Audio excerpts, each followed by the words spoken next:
مسلمان کا یہ عقیدہ ہے کہ ہمارا خالق اللہ، ہمارا مالک اللہ، ہمارا رازق اللہ۔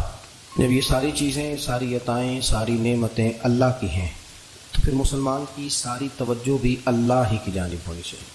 اسے کوشش کرنی چاہیے کہ وہ ہر معاملے میں، ہر مسئلے میں، ہر پریشانی میں اپنی توجہ اپنے رب کریم کی جانب مبذول رکھے۔ جب اپنے علم پر بھروسہ کرنے لگتا ہے، یا اپنی عقل پر بھروسہ کرنے لگتا ہے، یا اپنے تعلقات پر بھروسہ کرنے لگتا ہے، یا اپنی دولت پر، مال پر، صحت پر، تو ایک بہت بڑے دھوکے کا شکار ہو جاتا ہے۔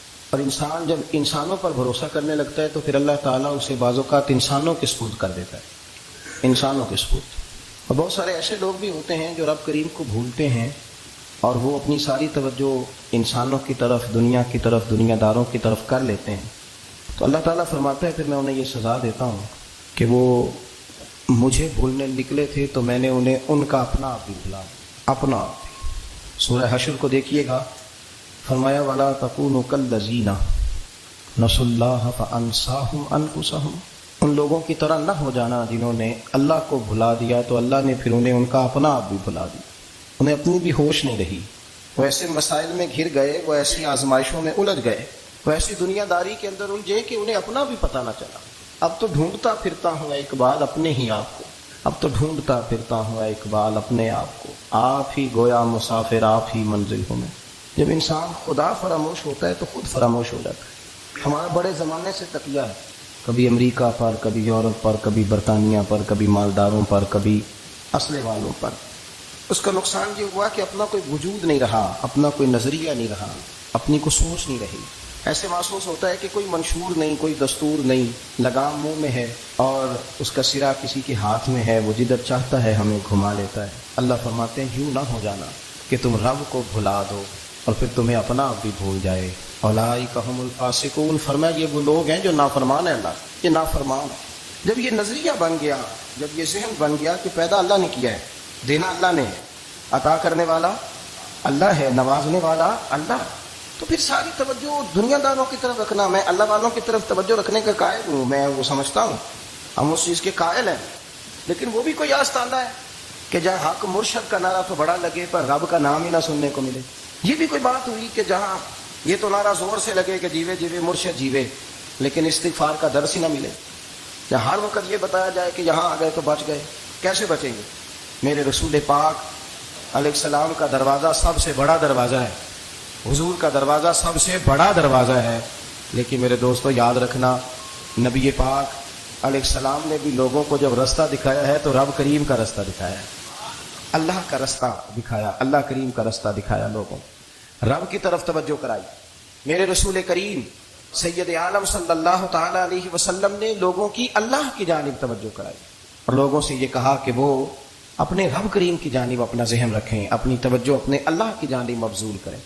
میری بات کو اچھے طریقے سے سمجھیے گا، علم اللہ تبارک و تعالیٰ عطا کرتا ہے تو اسے اللہ کی عطا ہی سمجھنا چاہیے۔ کچھ لوگوں کے پاس علم ہوتا ہے پر علم نافع نہیں ہوتا، وہ ٹامک ٹونجا مارتے رہتے ہیں ساری زندگی۔ علم کو اللہ کی عطا سمجھیں، اپنی عقل پر، اپنے شعور پر زیادہ بھروسہ نہ سمجھیں، نظر اللہ پہ رکھیں۔ حضرت مولا علی شیر خدا کرم اللہ تعالیٰ وجہہ الکریم سے کسی نے پوچھا تھا بڑا عالم کون ہوتا ہے؟ ہمارے یہاں تو اب وہ والے عالم پائے جاتے ہیں نا، اللہ ماشاء اللہ، جب ممبر پہ بیٹھتے ہیں تو دعوے ہی دعوے، ممبر پہ بیٹھتے ہیں تو دعوے ہی دعوے، اس طرح کے عالم ہمارے یہاں پائے جاتے ہیں۔ وہ ہر بات میں دعویٰ کرتے ہیں، میں یہ کر دوں گا، میں وہ کر دوں گا۔ یہ مزاج علماء کا نہیں۔ حضرت علی المرتضیٰ سے کسی نے پوچھا بڑا عالم کون ہوتا ہے؟ فرمایا بڑا عالم وہ ہوتا ہے کہ جسے مسئلے کا پتہ نہ ہو تو وہ کہہ دے مجھے نہیں پتہ، میں پتہ کر کے بتاؤں گا، غلط بات بیان نہ کرے۔ امام مالک سے کسی نے کوئی مسئلہ پوچھا تو آپ فرمانے لگے مجھے اس سوال کا جواب نہیں آتا، ہمارے بزرگ سمجھاتے کیا ہے؟ وہ کہنے لگا اتنے بڑے امام ہیں تو اس سوال کا جواب نہیں آتا۔ فرمانے لگے اگر مجھے ہر سوال کا جواب آتا پھر تو میں خدا ہوتا، مجھے ہر سوال کا جواب نہیں آتا، مجھے تو اتنا آتا ہے جتنا میرے رب نے مجھے عطا کر دیا۔ اپنی نظر اللہ پہ رکھیں، نکل آئیں اس معمے سے باہر کہ میں کوئی بلا ہوں، مجھے بڑا پتہ ہے، میرے پاس 6 ڈگریاں ہیں، مجھے 10 جگہ پہ تدریس کا شغف حاصل، اس سے نکلیں باہر۔ قرآن مجید دیکھیے گا، اللہ تعالیٰ نے ارادہ قدرت فرمایا کہ میں حضرت آدم کو بناؤں گا، پھر بنانے کے بعد فرمایا فرشتوں سجدہ کرو آدم کو، سب نے سجدہ کیا الا ابلیس ابا واستکبر وکان من الکافرین، سب نے سجدہ کیا سوائے ابلیس کے، اس نے انکار بھی کیا اور تکبر بھی کیا اور کافروں میں سے ہو گیا۔ تو یہ جب اللہ تعالیٰ نے سجدہ کرایا تو کیسے کرایا؟ اللہ تبارک و تعالیٰ نے نا حضرت آدم کو علم سکھایا خود. وعلم آدم الاسماء کلھا. خود اللہ فرماتے ہیں کہ میں نے جناب آدم علیہ السلام کو تمام اشیاء کے نام سکھائے، سب اشیاء کے نام سکھائے. تو وہ چیزیں پھر میں نے نا، اللہ فرماتے ہیں میں نے فرشتوں پہ پیش کی، میں نے کہا کہ بتاؤ ان کے نام کیا ہے. تو فرشتوں نے جو جواب دیا وہ سمجھنے والا ہے. اللہ نے چونکہ خود علم سکھایا تھا حضرت آدم کو، جناب آدم سکھایا تھا، لیکن فرشتوں کو نہیں سکھایا تھا. اللہ کریم نے فرمایا فرشتوں یہ بتاؤ ان چیزوں کے نام کیا ہیں. تو فرشتے کیا کہتے ہیں؟ فرشتے عرض کرتے ہیں قالوا سبحانک لا علم لنا. آپ کبھی یقین کریں اس چیز کی لذت لے تو مزہ آ جائے. کہا قالوا سبحانک، کہنے لگے تو پاک ہے. قالوا سبحانک، کہنے لگے تو. بھائی آدم علیہ السلام کو نام سکھا لیے، پھر فرشتوں کے سامنے وہ چیزیں پیش کر کے کہا ان چیزوں کے نام بتاؤ. تو فرشتے کیا کہتے ہیں؟ کہتے ہیں قالوا سبحانک، تو پاک ہے. لا علم لنا، ہمارے پاس کوئی علم نہیں. الا ما علمتنا، ہمیں تو اتنا پتہ ہے جتنا تو نے ہمیں سکھا دیا. ہمیں تو اتنا پتہ ہے جتنا تو نے ہمیں. لا علم لنا، ہمارے پاس کوئی علم نہیں ہے، اتنا ہی پتہ ہے جتنا تو نے ہمیں سکھا دیا ہے، اس سے زیادہ ہمارے پاس علم. اور یہ کیوں تو نے ہمیں جتنا سکھایا اتنا پتہ ہے. فرشتے یہ نہیں کہتے یا اللہ تو زیادہ سکھا، آدم کو دیا تو ہمیں بھی دے. یہ نہیں فرمایا، فرمایا انک انت العلیم الحکیم. اے اللہ تو علم والا بھی ہے اور حکمت والا بھی ہے، تجھے پتہ ہے کس کو کتنا دینا ہے. جتنا تو نے مناسب سمجھا جناب آدم کو دیا، اور جتنا تو نے بہتر سمجھا وہ تو نے ہمیں عطا فرمایا. تو اگر آپ کے پاس علم ہے، کہیں نالج ہے، اس کو اللہ کی عطا سمجھ. ہمارے ہاں بہت سارے لوگ بن کے بیٹھ جاتے ہیں. میں اکثر کہتا ہوں کہ پھر وہ دعوے کرتے ہیں میرے علاقے والے جاہل ہیں، میرے شہر والے جاہل ہیں، میرے خاندان والے پڑھے نہیں. یہ آپ کا دعویٰ ہے، یہ آپ کو خراب کر دے گا. ہم نے بہت سارے ایسے لوگ دیکھے جو بہت بڑے عالم تھے، لیکن اللہ جب لینے پہ آیا تو عقل ہی لے گیا، شعور ہی چلا گیا، حافظے ختم ہو گئے. آپ دیکھتے ہیں بڑھاپے میں کچھ لوگ ایسے ہوتے ہیں کہ جن کو یہ بھی یاد نہیں رہتا کہ میرا نام کیا ہے، میں کہاں ہوں، مجھے کدھر جانا ہے. اس وقت سے اللہ کی پناہ مانگیں اور اپنی نظر اپنے رب کریم کی جانب رکھیں، اللہ کی جانب اپنی نظر کو مبذول رکھیں. دوسری بات، علم کے بعد ایک چیز آتی ہے جس کا نام ہے ہدایت، جس کا نام ہے تقوی، جس کا نام ہے پرہیزگاری، جس کا نام ہے عمل، عبادت، ریاضت. یہ بھی اسی وقت ہی نصیب ہوتی ہے جب میرا رب کریم نصیب فرما دیتا ہے. ہم نے نا نیکی کا اپنا اپنا سٹیٹس بنا لیا ہے، اپنا اپنا معیار بنا لیا ہے. کچھ لوگ کہتے ہیں کہ جناب مسجد میں سیمنٹ کا توڑا دینے سے بہتر ہے کسی غریب کو آٹے کا تھیلا دے دو. اب اس نے اپنا مزاج بنا لیا نا نیکی کا، اس نے اپنا سٹیٹس بنا لیا. میرا یہ سوال ہے کہ نبی پاک صلی اللہ تعالیٰ علیہ وسلم جب مدینہ شریف آئے تھے تو حضور نے سب سے پہلے غریبوں میں آٹا تقسیم کیا تھا کہ سب سے پہلے مسجد بنائی تھی؟ کیا عجیب لوگوں کا رنگ ہے، اپنی مرضی کی ہدایت، اپنی مرضی کا تقوی، اپنی مرضی کا معیار. مسجد کوئی بڑا چھوٹا خطیب بھی میری طرح کا ہونا تو وہ مسجد میں بیٹھ کے جب نبی پاک کی بات کرتا ہے تو کہتا ہے میرے رسول پاک غریبوں کا سہارا بن کے آئے. وہ غریبوں کی بات کرتا ہے، مسکینوں کی، لاچاروں کی، کمزوروں کی بات. تو مسجد ہی تو وہ ادارہ ہے جہاں سے غریبوں کی بات ہو رہی. تو اب لوگوں نے غریب کو اور مسجد کو لڑانا شروع کر دیا. اس کو لڑاؤ کہ مسجد میں پیسے دینے سے بہتر ہے آپ غریب کو آٹے کا تھیلا دے دیں. آپ یہ کیوں نہیں کہتے کہ مسجد میں بھی آپ توڑا دیں سیمنٹ کا اور ساتھ غریب کو بھی خدمت کریں؟ یہ کیوں نہیں تقویٰ؟ اپنی اپنی مرضی کا مزاج، اپنی اپنی. کچھ لوگ کہتے ہیں چھوڑو جی، ساری زندگی انسان نماز پڑھتا رہے اور پھر گالیاں بھی دیتا رہے، بندہ داڑھی بھی رکھ لے اور جھوٹ بولنا بھی نہ چھوڑے. تو یہ آپ نے اپنے پاس سے تقوی کا معیار بنایا. گالی دینے کا گناہ ہے اور داڑھی رکھنے کا ثواب ہے. تو اگر آپ داڑھی رکھے ہوئے ہیں اور آپ کوئی غلطی کر رہے ہیں تو اس سے آپ کی داڑھی کا ثواب ختم ہے. اللہ کرے آپ کو سمجھ آئے میری بات. آپ کوئی غلطی کر رہے ہیں، داڑھی کا ثواب اس سے ختم ہے، وہ اپنی جگہ پہ قائم ہے. چیز اپنی مرضی کا کیوں تقوی کا معیار بناتا؟ تقوی کا مزاج اپنی مرضی کا نہ بناؤ. اللہ کی بارگاہ سے دعا مانگو کہ یا اللہ ہمیں ہدایت کا نور عطا فرما. اللہ تو ہمیں رستہ دکھا، تو بتا کہ ہدایت کیا ہے. ترا فرماتا ہے اللہ ولی الذین آمنوا، اللہ مومنوں کا مددگار ہے. یخرجہم من الظلمات الی النور، وہ انہیں اندھیروں سے نکالتا ہے اور نور کی طرف روشنی عطا فرماتا ہے. اندھیروں سے نور کی طرف اللہ لاتا ہے. اللہ ولی، اللہ مومنوں کا ولی ہے، وہ انہیں اندھیروں سے نور کی طرف نکالتا ہے. ہدایت ہمیشہ اللہ کی طرف سے سمجھو. جب وہ نماز کی توفیق دیتا ہے تو اپنے فضل سے دیتا ہے، جب وہ ذکر کی توفیق دیتا ہے تو اپنے فضل سے. ہم سمجھتے ہو جی فلانا نہیں پڑھ رہا بڑا بیوقوف ہے، فلانا نہیں پڑھ رہا، تو تم کیا اپنی عقل کے طور پہ پڑھ رہا ہے؟ میں جی اللہ کے فضل سے 2 پارے پڑھتا ہوں، تو کس پہ احسان کرتے تو 2 پارے پڑھ کے رویا کر، اگر مالک تو بڑا قریب نہیں. بڑے لوگ ہیں جن کو پورا قرآن حفظ ہے پر انہیں پڑھنے کی توفیق نہیں. تو انہیں فضل کیا اور مجھے توفیق دے دی ہے پڑھنے. رویا کر پڑھ کے رویا کر. راتی ساری کڑ کڑ زاری وہ نیند اکھاں تھی توندے تے فجرے وہی گناہگار کہاون سب تو نیوے ہوندے. مہربانی کرے, ڈرے, نیکی کرے تو پھر ڈرے, پھر احساس پیدا کرے, پھر اپنے اندر وہ کمزوری لائے کہ توبہ توبہ مجھے تو پتہ ہی نہیں, تو جانتا ہی نہیں. حضرت سیدنا امام اعظم ابو حنیفہ رحمۃ اللہ تعالی علیہ کے ساتھ ایک شخص کہتا میں نے نماز پڑھی تو عشاء کی نماز تھی. یہ جو لوگ بڑے ہوتے ہیں نا, جن کے پیار کرنے والے بڑے ہوتے ہیں, ان کے دل خوف بھی بڑا ہی ہوتا ہے, انہیں بڑا ڈر لگتا ہے, بڑی بعض اوقات آزمائش ہوتی ہے. عشاء کی نماز کہتے پڑھی تو امام صاحب نے نا عشاء کی نماز میں تلاوت کی آیتیں فَمَن يَعْمَلْ مِثْقَالَ ذَرَّةٍ خَيْرًا يَرَهُ وَمَن يَعْمَلْ مِثْقَالَ ذَرَّةٍ شَرًّا يَرَهُ. فرمایا جو ذرہ برابر خیر کرے گا وہ بھی قیامت میں دیکھے گا, اور جو ذرہ برابر شر کرے گا وہ بھی قیامت میں اس شر کو دیکھے گا, اس کے سامنے آئے گا. تو وہ شخص کہتا ہے کہ سارے لوگ نماز پڑھ کے چلے گئے تو امام صاحب رحمۃ اللہ علیہ نے اپنی داڑھی پکڑی, رو رہے ہیں. کہتے ہیں ذرہ برابر نیکی کا بدلہ دینے والے اور ذرہ برابر شر پہ سزا دینے والے میری سفید داڑھی کو دیکھ. مالک میرے سارے سامنے نا نامہ لوگ تو میری بڑی قدر کرتے ہیں, میں تو بڑا پہچانا جاتا ہوں, لوگ تو میری راہوں میں پھول لیے کھڑے ہوتے, مجھے بڑا نوازتے ہیں. قیامت میں رسوا نہ کر دینا, میرے لیے مشکل ہو جائے. وہ کہتے ہیں میں نے امام صاحب کا درد دیکھا, مجھے کوئی کام تھا تو میں چلا گیا. میں نے کہا کہ وہ اس وقت اللہ کی حضور حاضر ہیں تو میں دوبارہ آؤں گا. کہتے میں تہجد کا وقت آیا تو امام صاحب وہیں بیٹھے اور ان کی داڑھی آنسوؤں سے بھری ہوئی اور زور سے داڑھی پکڑی ہوئی. کہنے لگے مالک رسوا نہ کر دے, قیامت میں رسوا نہ کر دے.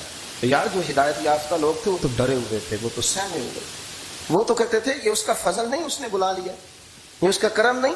حضرت باریجید بستامی کسی کافر کو دیکھتے تو رو پڑتے, کہتے مالک تو کتنا قریب ہے, یہ بے ایمان رہ گیا, تو نے اپنے فضل سے مجھے اپنے نبی کا غلام بنا لیا.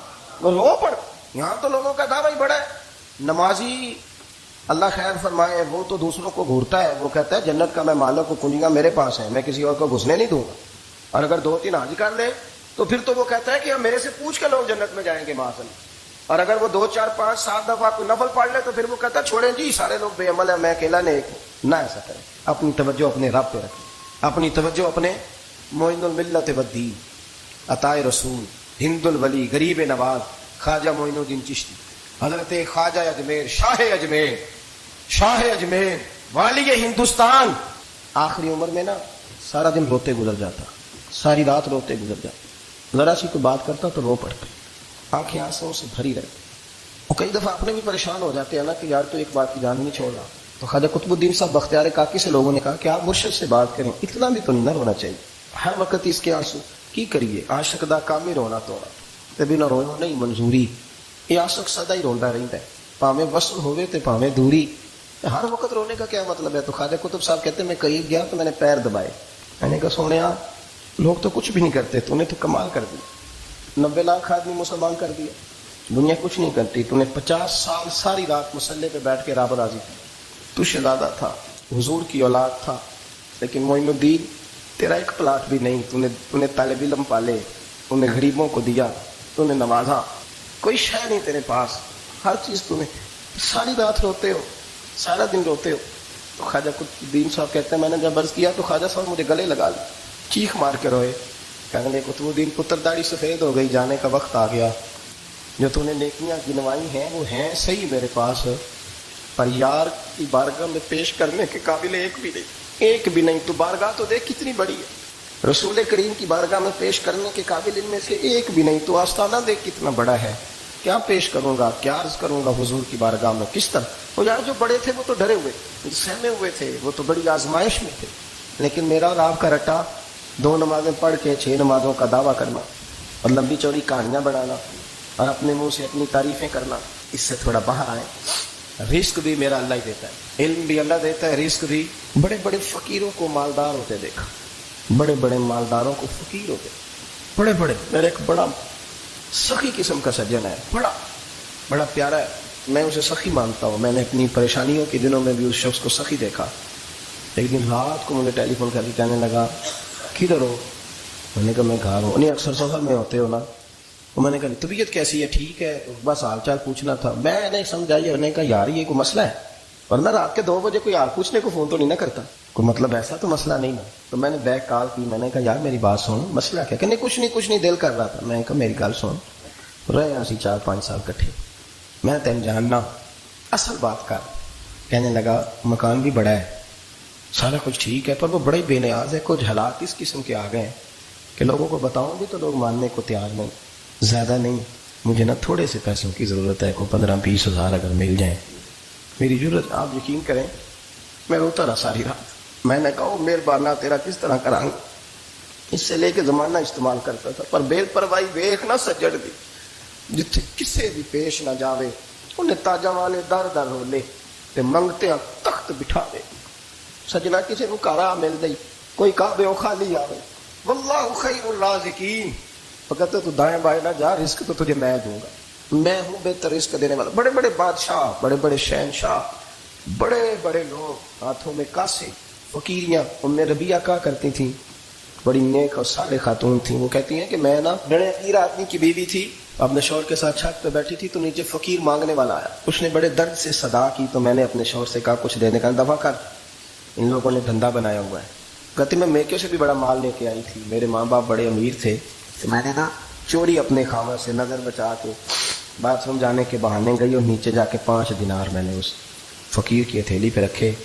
کہتے اس نے 5 دینار دیکھے, پھر میری طرف دیکھا تو میں نے اس کی آنکھوں میں آنسو چمکتے دیکھے. کہنے لگے بی بی رب تیرا بھلا کرے, میں 3 دنوں کا بھوکا ہوں. کہ وہ چلا گیا.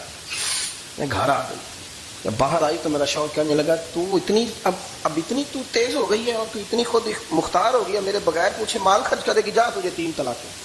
کہتی میں بالدار اور وزادار باپ کی بیٹی تھی, طلاق لے کے گھر آئی تو میرا باپ ٹوٹ گیا, چارپائی پہ چلا گیا. اوہو یہ کیا بن گیا.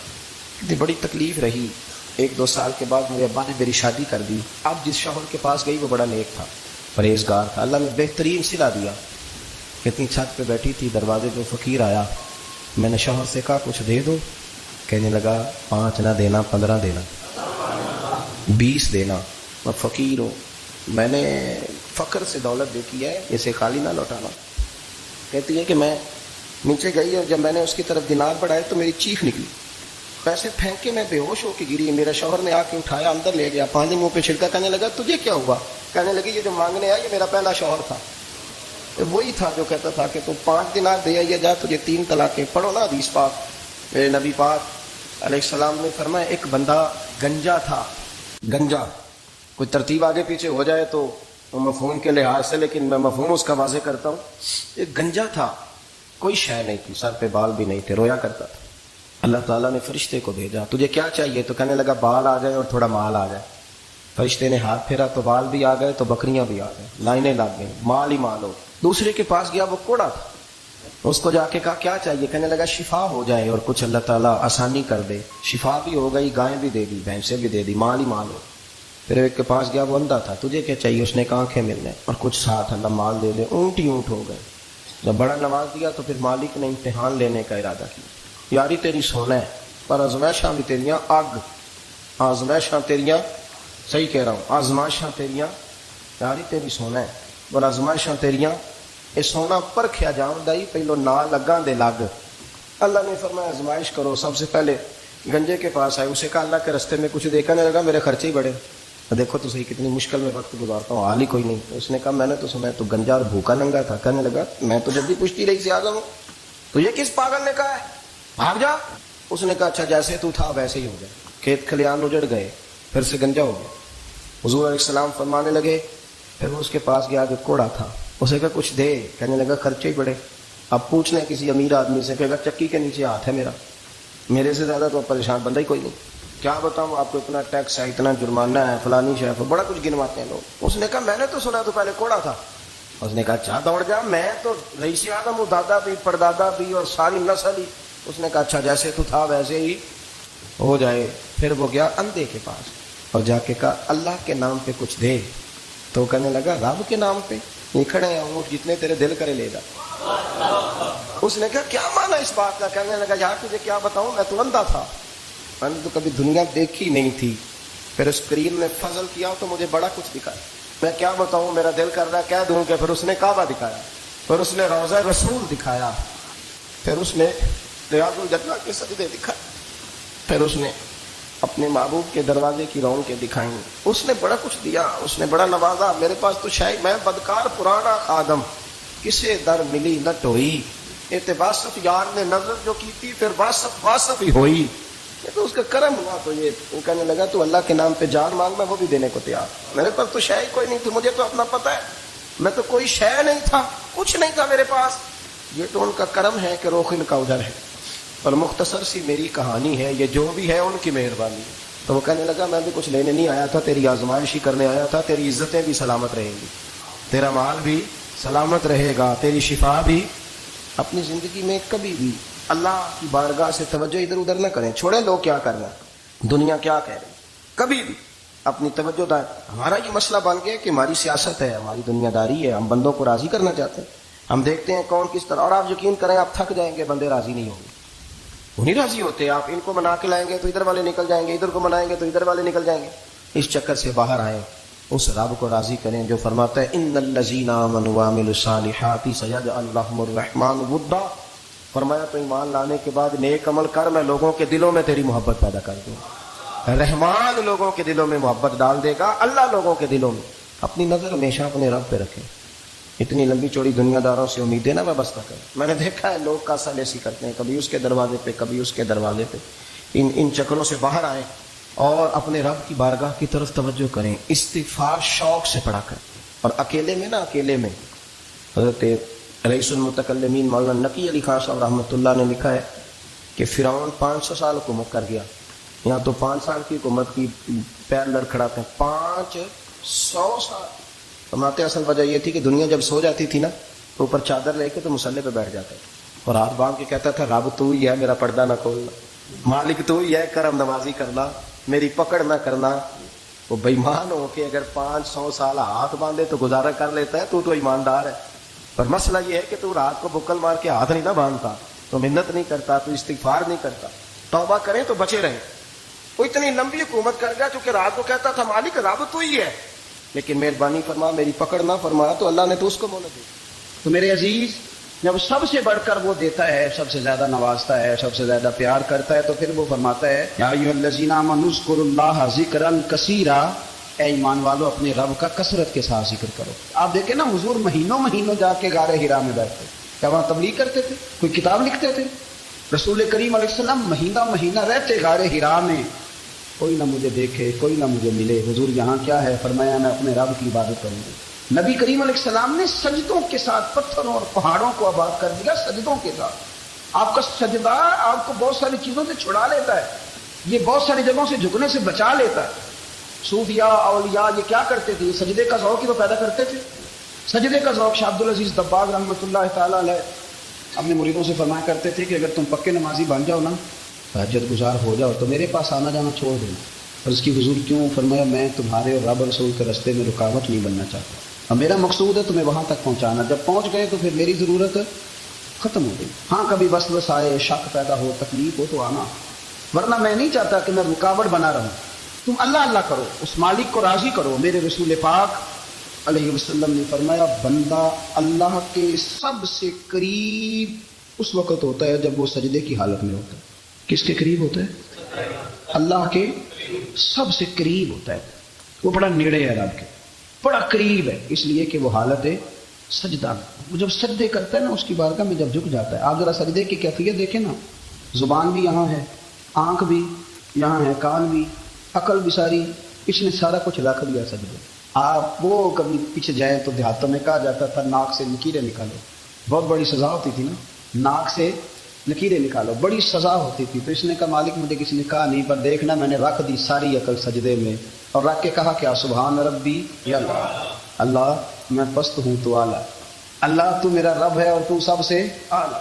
اتنا, اور فرمایا جب یہ اس کیفیت میں ہوتا ہے تو پھر یہ اپنے رب کے قریب ہوتا ہے. کثرت عبادت, نوافل, جو نبی پاک صلی اللہ علیہ وسلم نے پہلا کلمہ شریف کے بارے میں فرمایا کہ یہ سب سے افضل کلمہ, اور سب سے افضل دعا کے بارے میں فرمایا کہ الحمدللہ کہنا سب سے افضل دعا ہے. تو یہ اذکار کے جو فضائل حضور نے بیان کیے, تو کیا معاذ اللہ ہم ان کو ضائع کریں گے ان باتوں؟ یہ ایک عام آدمی کی بات تو ضائع کی نہیں جا سکتی, تو رسول کریم صلی اللہ علیہ وسلم کی بات کو کیا ضائع کیا جائے؟ ہمارے ہاں عمرے کی قرآن اندازی محفلوں پہ ہونے لگ گئی ہے, حالانکہ حدیث سے ثابت نہیں. میں دوستوں سے کہتا ہوں جائز ہے، کرنی چاہیے، عمرے کی قرآن دازی جائز ہے، اور کسی حدیث میں نہیں آئی کہ قرآن دازی کرو عمرہ کرو۔ حدیث میں قرآن دازی یہ آئی ہے کہ نبی پاک علیہ السلام نے فرمایا تمہیں پتہ چل جائے نا پہلی صف کا ثواب کتنا ہے تم قرآن دازی کرو۔ عمرے کی قرآن دازی کا تو پوسٹر چھپتا ہے، تو یہ والی قرآن دازی کا بولیے ہونی چاہیے کہ نہیں؟ حضور نے فرمایا تمہیں پتہ چلے کہ اس کا ثواب کتنا تو تم قرآن دازی کرو، تم قرآن ڈالو۔ جب آپ نماز پڑھ رہے ہوتے ہیں، جب آپ کا مصلی آباد ہوتا ہے، صلاح الدین ایوبی ایک بزرگ سے ملاقات ہو گئی، بیت المقدس پر قبضہ تھا عیسائیوں کا، تو صلاح الدین بڑے پریشان تھے۔ وہ بابا جی کہنے لگے پتر کیا ہوا؟ کہنے لگے حضور پتہ چلا ہے دشمن کے 2 بحری بیڑے اسلحہ لے کے آ گئے، مسلمان پہلے ہی کمزور ہیں، اور اب اگر 2 بحری بیڑے اور آ گئے تو حضور مسئلہ بن جائے گا، تو میں پریشان ہوں کہ کس طرح یہ کم مسئلے والی ہماری فوج ہے کیسے مقابلہ کرے گی۔ تو بابا جی کہنے لگے پتر اس طرح کرنا، آج رات تو بھی دعا کرنا اور میں بھی کروں، تو بھی دعا کرنا، آپ ناراض نہ ہونا، ہم تو پیروں والے، ہم تو پیروں کے نوکر غلام ہیں، ہمارا تو گزارا ہی نہیں، ہمیں تو ملتا ہے سارا کچھ وہاں سے۔ پر میرا سوال یہ ہے کہ تعویذ لینے جاتے ہو نفل کیوں نہیں پڑھتے، رات اللہ اللہ کیوں نہیں کرتے؟ یہ بھی تو ہمارے بزرگوں کا ہی طریقہ ہے، انہوں نے تو ہمیں سکھایا ہے۔ صلاح الدین ایوبی سے بزرگوں نے کہا کہ رات آج میں اللہ اللہ کرنا، تو میں تیرے لیے دعا کروں گا، تو بھی دعا کرنا۔ تو بندہ جب دکھی ہوتا ہے تو سجدہ کرتا ہے، تو پھر ہی تو مصلی بھیگ جاتا ہے، پھر ہی تو مزہ آتا ہے۔ سکھی بندہ تو کعبے جا کے نہیں ہوتا، دکھی تھے، تکلیف تھی، سر رکھا سجدے میں تو تڑپ گئے۔ اور وہ بابا جی کہتے ہیں میں مسجد آیا تو صلاح الدین چیخیں مار کے رو رہا تھا اور کہہ رہا تھا مالک میں کوئی اپنی شان کے لیے تو نہیں نہ لڑ رہا، اللہ کو میں کوئی قبضوں کے لیے تو نہیں لڑ رہا، مالک تیرے لیے لڑ رہا ہوں، مجھے بے آبرو نہ کرنا، میری مدد فرمانا۔ کہتے ہیں میں آیا تھا کہ مسجد میں دعا کروں گا، پر صلاح الدین ایوبی کو روتے دیکھا تو میں لوٹ گیا۔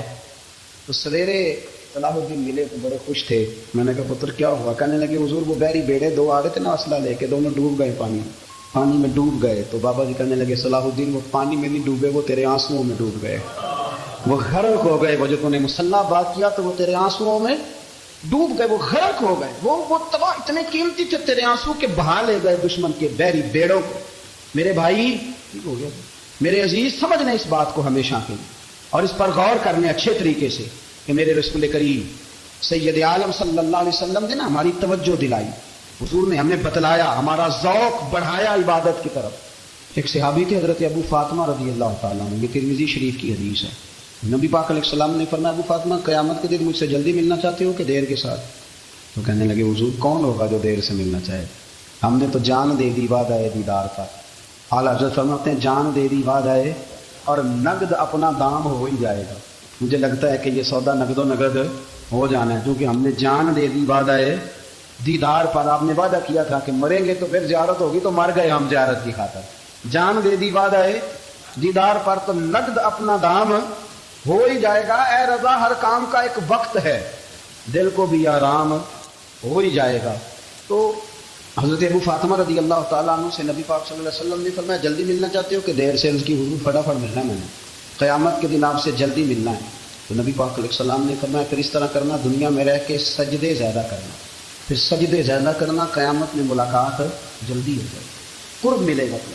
اپنے بچوں کے اندر دیکھیں نا، ہم شوق پیدا کرتے ہیں، ہمیں صحیح لفظ نہیں بولنے آتے پر ہم بچوں میں شوق پیدا کرتے ہیں کہ پتر ڈاکٹر بن جائے گا تو بڑا نفع کرے گا، تو لوگوں کی خدمت کرے گا، ملک و ملت کی خدمت کرے گا، تیرے ابا کا نام روشن ہوگا، تیرے دادا کی تعریفیں ہوگی۔ ہم یہ ذوق پیدا کرتے ہیں، ہم اپنے نوجوانوں کے اندر یہ فکر پیدا کرتے ہیں، انہیں ہم سمجھاتے ہیں کہ میاں جب تم پڑھو گے، محنت کرو گے تو فلاں آدمی کی طرح تمہارا نام ہوگا۔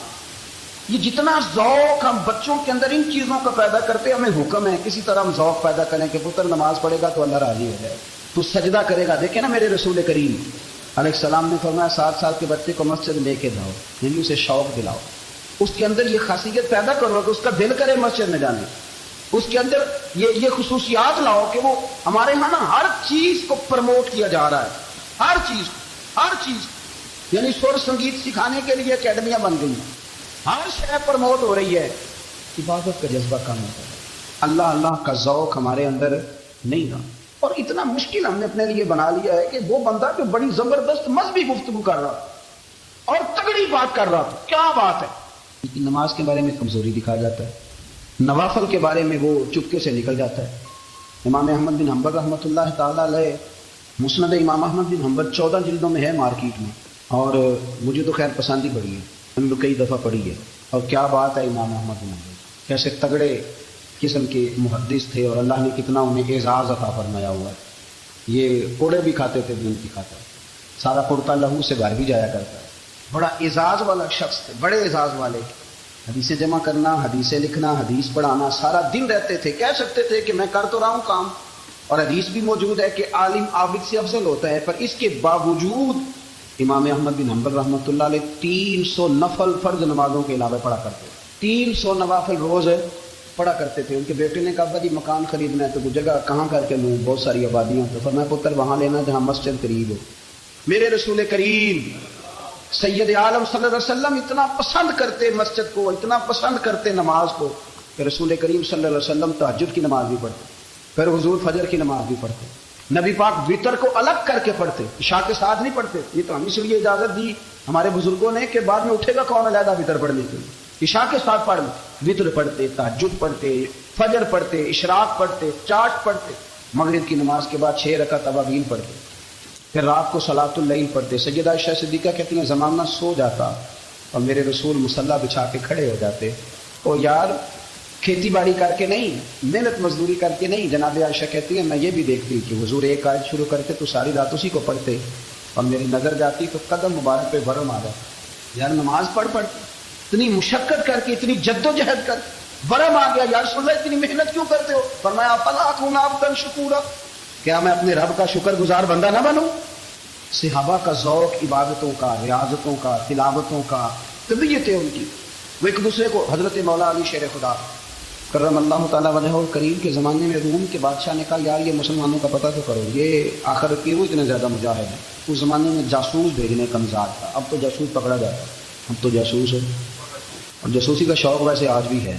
عرض کروں تھوڑی سی بات اس عنوان سے.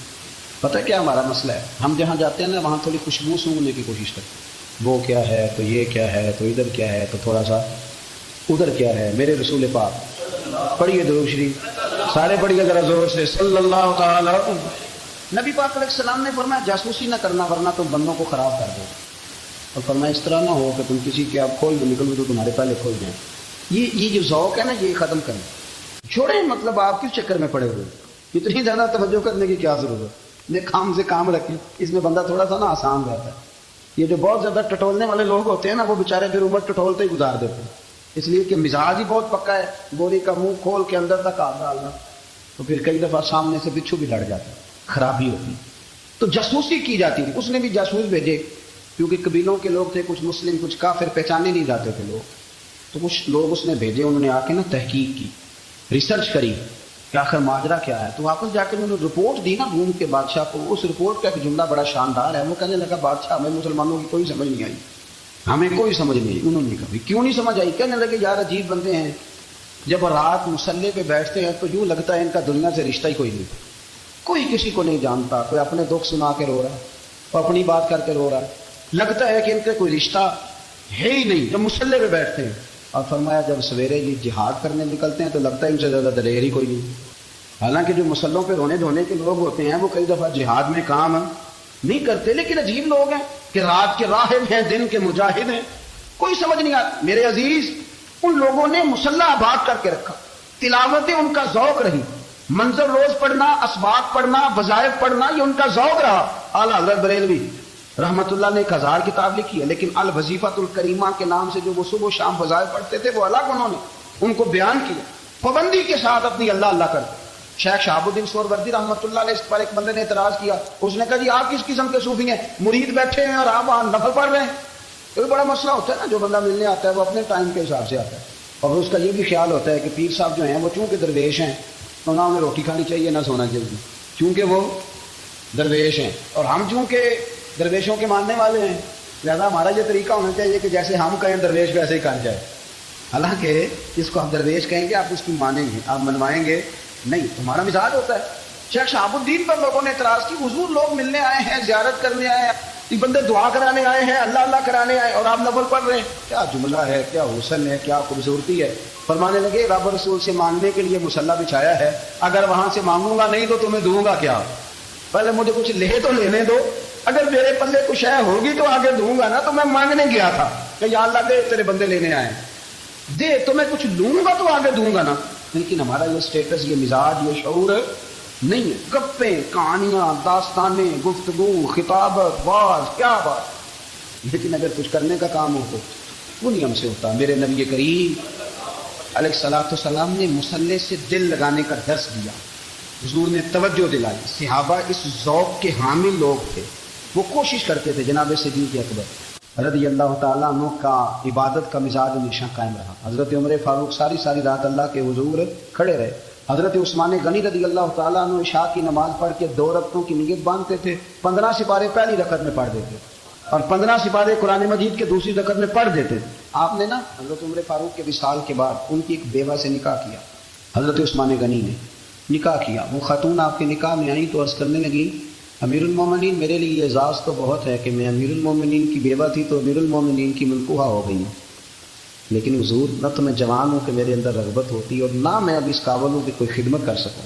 میرے ساتھ نکاح کی وجہ کیا بنی؟ عثمان غنی رو پڑے.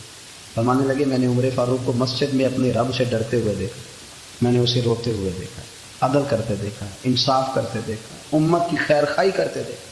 ہمارے ساتھ نکاح اس لیے کیا ہے کہ تم مجھے یہ بتاؤ کہ عمر فاروق گھر کے اندر اپنے رب کو کیسے راضی کرتے تھے، گھر کے اندر کیسے راضی کرتے تھے. وہ طریقے بتلاؤ، تم بتاتی جانا اور میں بھی اسی طرح گھر میں عبادت کروں. میرے رسول کریم علیہ الصلوۃ والسلام نے ارشاد فرمایا. حضور فرمانے لگے جس گھر میں اللہ کا ذکر ہوتا ہے وہ گھر زندوں کا ہے، اور جس گھر میں رب کریم کا ذکر نہیں ہوتا وہ گھر زندوں کا نہیں. گھر نا ہم نا کتابوں میں پڑھتے ہیں کہ ایک بزرگ کہتے ہیں، حضرت فضیل بن عیاض کہتے ہیں کہ میں ایک گلی سے گزر رہا تھا تو گھر کے اندر کسی قاری صاحب نے قرآن کی آیت پڑھ دی والی من خاف مقام ربہ جنتان. میں تو میرے کانوں سے ٹکرائی تو اللہ نے میری کایا ہی پلٹ دی، میں توبہ کر دیا. اب گھر کے اندر سے آواز آئے تو صحیح نہ تلاوت کی، تو اندر سے آواز آتی ہے، ڈیک بجنے کی آواز آتی ہے، یا ٹی وی چلنے کی آواز آتی ہے، یا دھوم مچانے کی آواز آتی ہے. عبادت کا وہ جو خاص شوق تھا، وہ جو حسن تھا، وہ جو توانائی، وہ جو بات تھی. ایک جگہ پہ ہم بیٹھے تھے تو وہاں ایک صاحب آئے، انہوں نے آتے ہی کہا کہ مہربانی کریں ذرا مجھے مصلی دے دیں، میرے میں کچھ نفل رہ گئے. تو میں نے وضو کر لیا تو کوئی مصلی مل جائے. مصلی انہیں دے دیا گیا، وہ مصلی لے کے چلے گئے. تو پیچھے ایک صاحب نے تبصرہ کیا، کہنے کتنا ریاکار بندہ ہے، لوگوں کو دکھا رہا ہے کہ میں نفل پڑھتا ہوں.